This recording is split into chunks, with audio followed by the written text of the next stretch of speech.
बिस्मिल्लाहिर्रहमानिर्रहीम। इंसर्शन हमारी कंप्लीट हो चुकी है। अब हम ये करते हैं कि सिलेक्शन के लिए हम लोगों ने क्या करना है। अच्छा, सिलेक्शन के मुख्तलिफ तरीके हैं।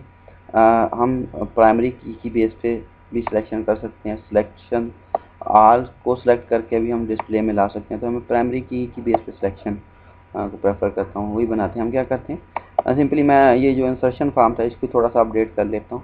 क्या हम कहते हैं कि हम रोल नंबर इंसर्ट करें, उससे रेलेवेंट जो करस्पॉन्डिंग डाटा है हमें वेब पेज पे डिस्प्ले हो। तो इसको मैं क्या करता हूँ, इसी जो हमारे पास वेब पेज था, इसको मैं कर देता हूँ जी सिलेक्ट फॉर्म, इसको सेव कर देता हूँ। और इसमें मुझे अब रोल नंबर मैंने सिर्फ इंसर्ट करना है। नेम, क्लास और जीपीए वाली ये तीनों मुझे नहीं चाहिए, इनको मैं क्या करता हूँ डिलीट कर देता हूँ। यानी हम यहाँ से रोल नंबर इंसर्ट करें और इस क्या हो हमारे पास जो है इससे रेलेवेंट डाटा डिस्प्ले आ जाए। एक तो हम क्या करेंगे, हमने ज़ाहिर बात है कि इसके लिए जो पेज है वो डिफरेंट कॉल करना है। तो हम क्या करते हैं जी, यहाँ से फॉर्म को सिलेक्ट करते हैं। तो क्योंकि ये यहाँ से नीचे से कर लेते हैं, फॉर्म को जब सिलेक्ट करते हैं तो पेज कौन सा कार होता है, इंसर्ट डाटा वाला। तो मैं चेंज कर देता हूँ जी, मैं जब मैंने सेलेक्ट करना तो चलें इसका नाम कर देते हैं हम लोग सेलेक्ट डाटा का की फाइल .php कॉल मेथड वही गेट का वाला इस्तेमाल कर रहे हैं हम लोग। इसको मैं सेव कर देता हूँ, ठीक है। अब हम क्या करते हैं जी, हमने क्या करना है जी, सिलेक्शन करनी है। तो वही मैं काम कर रहा हूँ, जो हमारा इंसर्ट डाटा वाला पेज था इसको भी सेव एज कर लेता हूँ। मैं क्या करता हूँ जी सेव एज, और इसको मैं कह देता हूँ ये क्या होगा हमारे पास सिलेक्ट डाटा .php, ठीक है। अब इसमें भी हमें क्या क्या चीज़ें चाहिए, यहाँ एक आप नया पेज भी बना सकते हैं। जस्ट मुझे इसमें सिर्फ ये ऊपर वाली चीज़ चाहिए, बाकी मुझे इसमें से अभी फ़िलहाल कोई चीज़ नहीं चाहिए। मैं सब उड़ा देता हूँ, शुरू से स्टार्ट से लिखूँगा। सिर्फ एक लाइन, एक तो इंक्लूड हमें चाहिए जो लैंग्वेज कंस्ट्रक्ट है, क्योंकि कनेक्शन .php में हमने क्या लिखा हुआ है, हमने डाटाबेस से कनेक्टिविटी ये लिखी हुई है सर्वर से, और साथ ही जो डाटाबेस सेलेक्ट किया वो लिखा हुआ वो शामिल कर लिया हमने, और सिलेक्ट डाटा पे आते। अच्छा जी, हम क्या कर रहे हैं, जो हमारे पास सिलेक्ट वाला फॉर्म है वहाँ से सिर्फ एक रोल नंबर भेज रहे हैं, उससे रेलेवेंट डाटा हम लोगों ने सारा डाटाबेस से सिलेक्ट करना है। तो जो हम भेज रहे हैं वो हमने यहाँ माई रोल नंबर में उसको रिसीव कर लिया है कि जो रोल नंबर हमारे पास आ रहा है। अब मैं डायरेक्ट क्यूरी की तरफ चलता हूँ कि हमने क्यूरी क्या लिखनी है, $, SQL is equal to double quotes, वही सेम पैटर्न। मैं कहता हूँ जी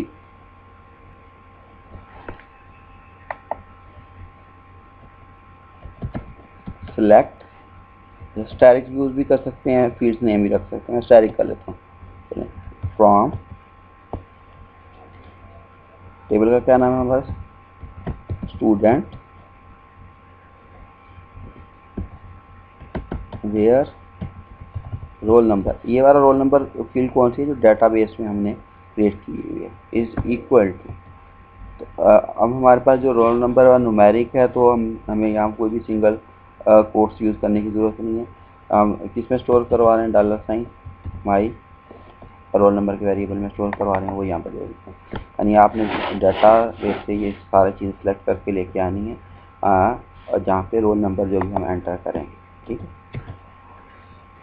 और वही सेम पैटर्न अब मैं पूरा लिख रहा हूँ। हम एक रिज़ल्ट का वेरिएबल लेते हैं, उसमें हम माई SQL अंडरस्कोर जो क्यूरी है, जो क्यूरी रन होगी, क्यूरी में हमने क्या पास करना है, ये वाला SQL स्टेटमेंट पास करनी है, जो यहाँ पे हमने इसमें लिखा। यानी ये डायरेक्ट आप ये लाइन डबल कोट्स में यहाँ पे भी दे सकते हैं इस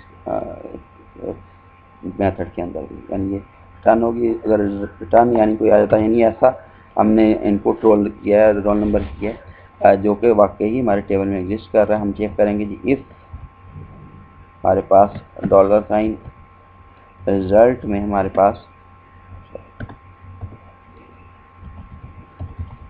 रिज़ल्ट में वाकई कोई वैल्यू हमारे पास आ गई है, तो क्या हो, ठीक है। मैं डबल कर्ली ब्रेसेस इस्तेमाल कर लेता हूँ।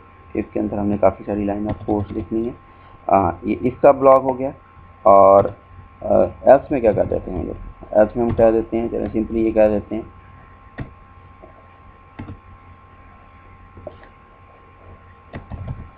Record does not exist, record नहीं है, इसको इको भी करवाना है, इसको।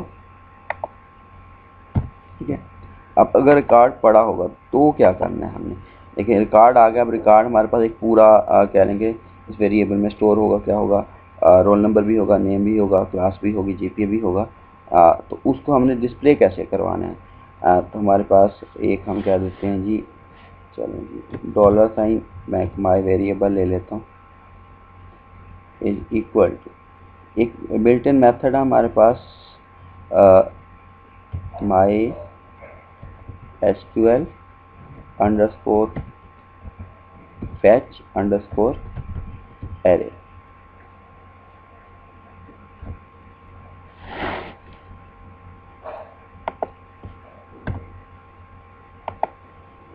इसमें हमने पास कर देना है हमारे पास जो रिजल्ट वेरिएबल है। तो क्या करेगा हमारे पास ये यानी इंडेक्सिंग कर देगा उस जो रिज़ल्ट हमारे पास जितना भी आ रहा है उसका एक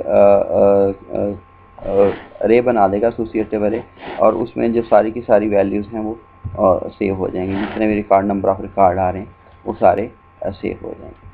ठीक है, अभी तो एक रो रिटर्न हो रही है, तो एक रो का तो सीधा सा हिसाब होता है कि अगर नंबर ऑफ रोज ज़्यादा रिटर्न होनी है तो फिर हमें लूप को इस्तेमाल करते हुए इसको हमने क्या करवाना होता है, डिस्प्ले करवाना होता है कि नंबर ऑफ रिकॉर्ड अगर ज़्यादा। तो अभी तो हमें पता है कि हमने एक रोल नंबर इंसर्ट करना है, उसी के अगेंस्ट हमें रिकॉर्ड एक रिटर्न होना है। तो मैं क्या करता हूँ, मैं सिंपली ये करता हूँ कि अब हमारे पास हमें पता है कि वहाँ से हमें रिटर्न क्या होगा, रोल नंबर होगा, नेम होगा, क्लास होगी, जीपी होगी।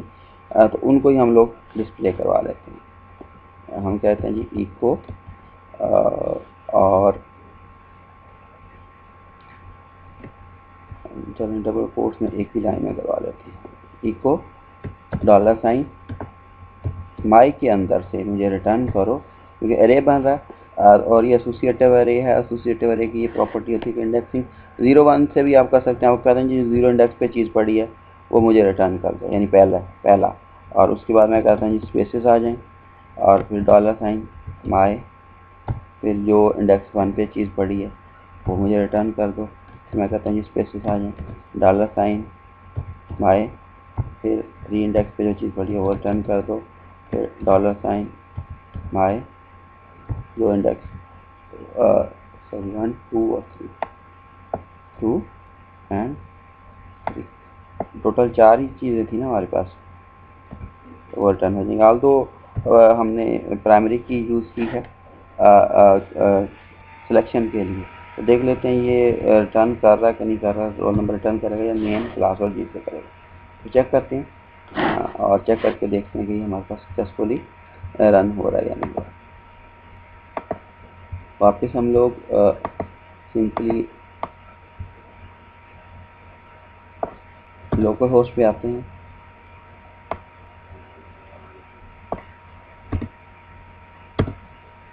और लोकल होस्ट में आने के बाद हमने 2 फाइलें नई क्रिएट की हैं। हम लोग CSIT में आ रहे हैं, हम कह रहे हैं जी क्या हो हमारे पास सिलेक्ट फॉर्म, पहले हम क्लिक करें और रोल नंबर हम कहते हैं डेटाबेस में देखना पड़ेगा रोल नंबर किस चीज़ के अगेंस्ट 12 है और 33 है। मैं कहता हूँ जी रोल नंबर जो मेरे पास 12 है तो उसका डाटा हमें रिटर्न कर, और साइड पे जा रहा है रोल नंबर 12 सबमिट किया हमने, तो उसके अगेंस्ट 12 में नफीस है, BSIT और 4 है, रिटर्न किया है 12 में नफीस, BSIT और 4। ठीक है, ये हमें रिटर्न हो रहा है। वापस चलते हैं, मैं कहता हूँ जी रोल नंबर 33 सबमिट किया हमने, उसके against Asif Iqbal MCS 3.6 data हमें रिटर्न हो गया। मैं कहता हूँ जी 330 एग्जिस्ट नहीं कर रहा, तो एल्स वाला पोर्शन चलना चाहिए। तो क्यूरी ही ऊपर क्यूरी रन हुई, क्यूरी में मसला आ गया तो नीचे ये रनिंग कुछ इंस्टेंट नहीं आया क्योंकि एग्जिस्ट ही नहीं कर रहा। इसको भी बाद में कैटर कर लेंगे अगर हमारे पास क्यूरी से प्रॉपरली एग्जीक्यूट ना हो तो क्या आंसर आना है हमारे पास। ठीक है जी, ये हमारे पास क्या हो गया,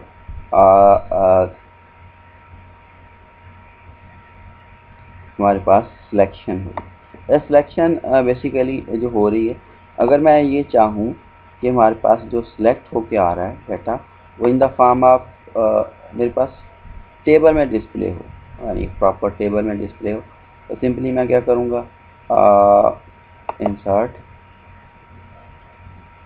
टेबल जाता हूँ और टेबल में वही चीज़ें हैं, चलें सारी वही कर लेते हैं जो पहले हम लोग बनाते हैं। मैं कहता हूँ जी तो इसको हम बॉर्डर भी दे देते हैं, हमें बॉर्डर भी डिस्प्ले में कुछ नज़र आए, वन बॉर्डर कर देते हैं और इसको अलाइन हम क्या कर देते हैं, सेंटर कर देते हैं टेबल।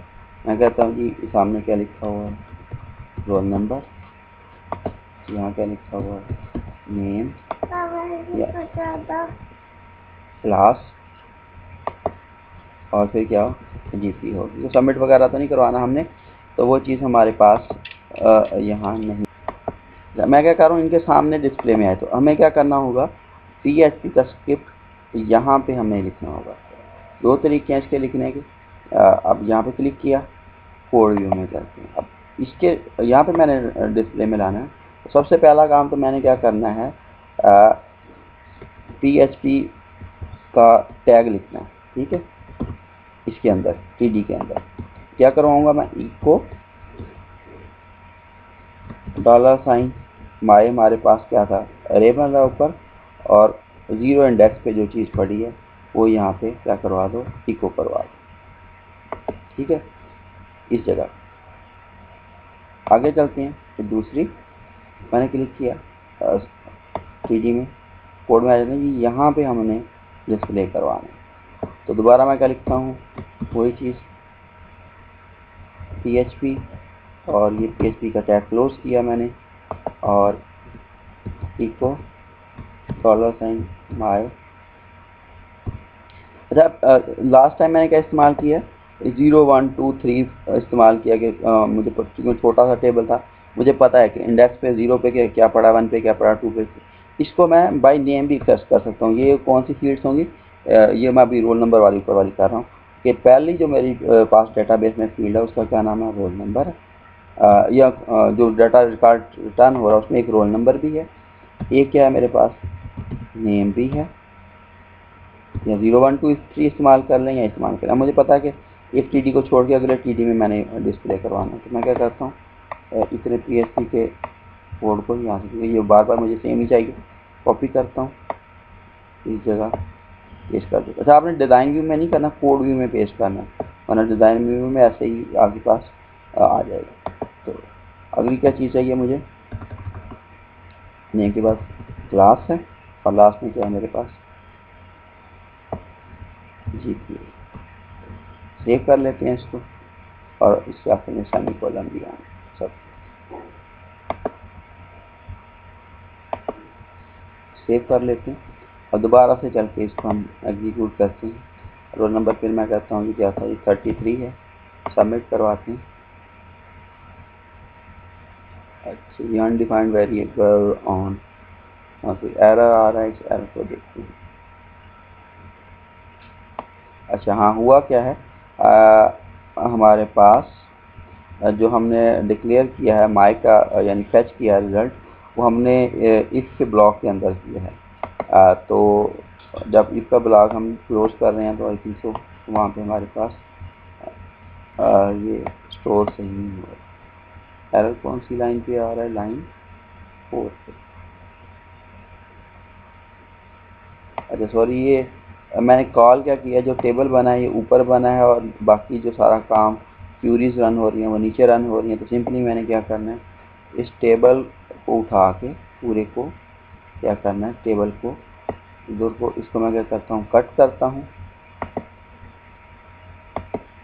और जहाँ पे मेरा यानी कि सारा सिलेक्शन वगैरह कंप्लीट हो रही, सब कुछ हो रहा है एज के पोर्शन के बाद मैं क्या करता हूँ, इसको, बल्कि मैं इसको पेस्ट करता हूँ PHP के स्क्रिप्ट के भी बाद, क्योंकि ऊपर जो स्क्रिप्ट है वो क्लोज हो रहा है और स्क्रिप्ट के अंदर कोई भी इस तरह का TD वगैरह का टैग नहीं आना चाहिए, टेबल का टैग नहीं आना चाहिए।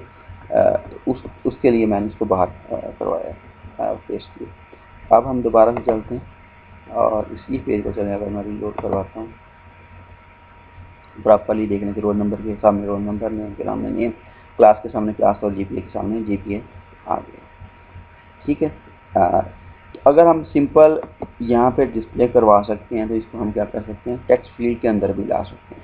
तो टेक्स्ट फील्ड के अंदर हम इसको लेके आएंगे कब, जब हम लोग अपडेशन करेंगे। तो एक और काम कर लेते हैं, मैंने क्या करना है, अगर डिलीट करना है रिकॉर्ड को डिलीट करना है तो उसका भी सिंपल सा फॉर्म बनना है। उसमें भी हम प्राइमरी की बेस पे करते हैं कि जो हम रोल नंबर भेजें वो रिकॉर्ड हमारे पास डिलीट हो जाए। तो मैं जो सिलेक्ट फॉर्म वाला था उसी को सेव एज करता हूँ और उसको क्या कह देता हूँ मैं,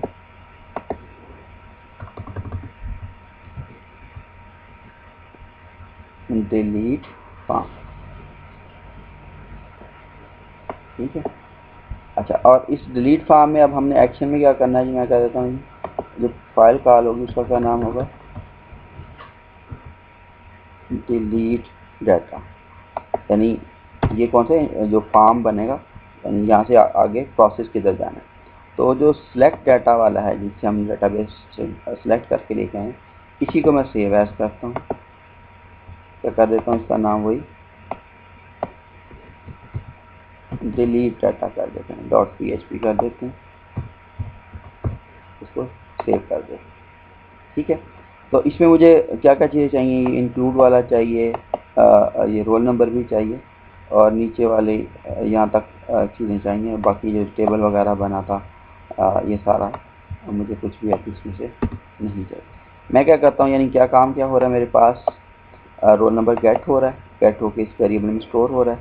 क्यूरी में बदलूँगा, क्या करूँगा, सिलेक्ट की जगह पे मैंने क्या लिखना है, स्टैटिक भी ख़त्म कर देना है, मैंने लिखना है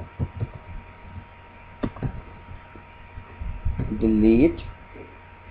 ठीक है, ये फाइल नेम थोड़े से गड़बड़ हो गए थे, DELETE करना था, चलें कोई बात नहीं। Delete from table name where roll number is equal to, यानी यह मैंने कहा था कि वेयर की क्लास जरूर इस्तेमाल करनी, वरना सारा का सारा ही आपका क्या होगा, टेबल में से सारे रिकॉर्ड डिलीट हो जाएंगे। मुझे अब ये अरे एसोसिएटिव नहीं चाहिए, क्यूरी रन हो, रिजल्ट आए। अगर सक्सेसफुली डिलीट हो जाता है तो क्या मैसेज आना चाहिए, your record fully deleted। Else में क्या है जी, या रिकॉर्ड डज नॉट एग्जिस्ट और सम प्रॉब्लम। अगर रिकॉर्ड नहीं पड़ा जो आप रोल नंबर दे रहे हैं या कहीं कुछ प्रॉब्लम आ रहा है तो ये इको है। तो अब आल दो इसकी ज़रूरत तो नहीं है एंगल ब्रैकेट्स इसकी कर्ली ब्रेसेस की, चलें फिर भी रहने देते हैं, चेक करते हैं, वापस चलते हैं। अब क्या करते हैं, दोबारा से हमने CSIT के स्टार्ट में जाना है। अब मेरे पास क्या आ गया जी, डिलीट फॉर्म भी आ गया और डिलीट डाटा जो हमने कॉल करनी है वो पेज भी आ गया। मैं कहता हूँ जी रोल नंबर 33 सबमिट करवाते हैं। यूर रिकॉर्ड सक्सेसफुली डिलीट, यानी क्यूरी एग्जीक्यूट हुई, रन हुई और दोबारा ब्राउज पे क्लिक करते हैं तो यहाँ से लेकिन पहले 33 आ रहा था और अब हमारे पास वो रिकॉर्ड डिलीट हो गया। तो सिलेक्शन, इंसर्शन और डिलीशन हो गई, अपडेशन तो हम बाद में देखें।